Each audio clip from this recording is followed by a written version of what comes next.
The gospel text of today is from the Gospel of Luke chapter 3 verses 1 to 6. In the first verses, Luke will give us a whole historical background. And the reason why Luke gives us this historical background is to indicate that Jesus came in history, that Jesus came within history. However, in these verses, the focus is not so much Jesus as John the Baptist, who is portrayed in the Gospel of Luke as one who prepares the way. John the Baptist was an extraordinary figure. John the Baptist had absolutely no ego. He had no self. There was no I in John. And this is why John was able to know exactly who he was because of his egolessness. And John was able to know who Jesus was also because of his own egolessness. How did this egolessness manifest itself in action? When John was given a mandate from God, he fulfilled that mandate perfectly and lived it out to the letter. He was commissioned by God to be the Isaiah voice in the wilderness.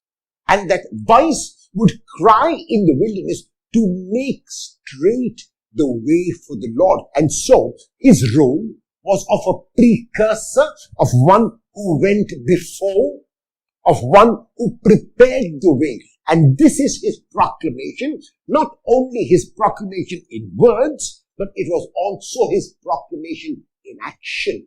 That is, he was the voice crying in the wilderness, prepare the way of the Lord, make his paths straight.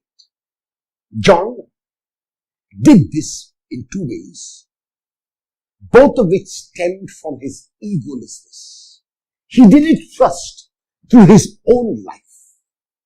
He lived a Spartan life.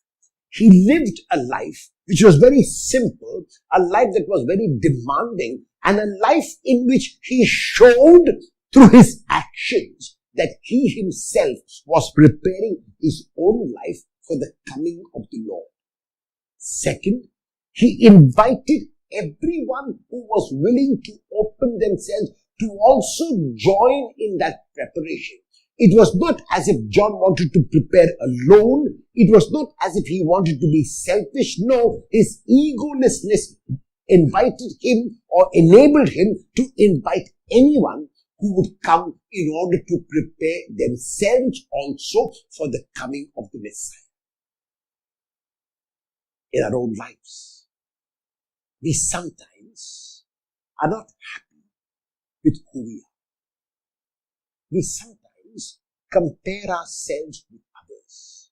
We sometimes want to be another. If someone else is a little more successful than I feel jealous.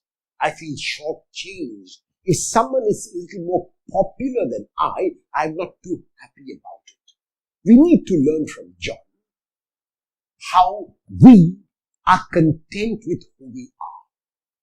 Every single one of us has been given a mission. Every single one of us is unique, and there is no one in the whole world who is like me in every single way. And so therefore, I glory in my selfhood. I glory in my uniqueness. I celebrate myself, and I am comfortable with myself. I don't need to compare with anyone else. John realized this, and that is why it resulted in his being without an ego, without an I, without the self. When I realize my own uniqueness, then I become egoless, and like John, I can fulfill that mandate, that commission and mission which God has given to me. Will I, in imitation of John the Baptist, give up my ego today? Will I, like John the Baptist, not compare with anyone in this world? Will I like John the Baptist, show through my actions that I can draw others to God? And will I do that today?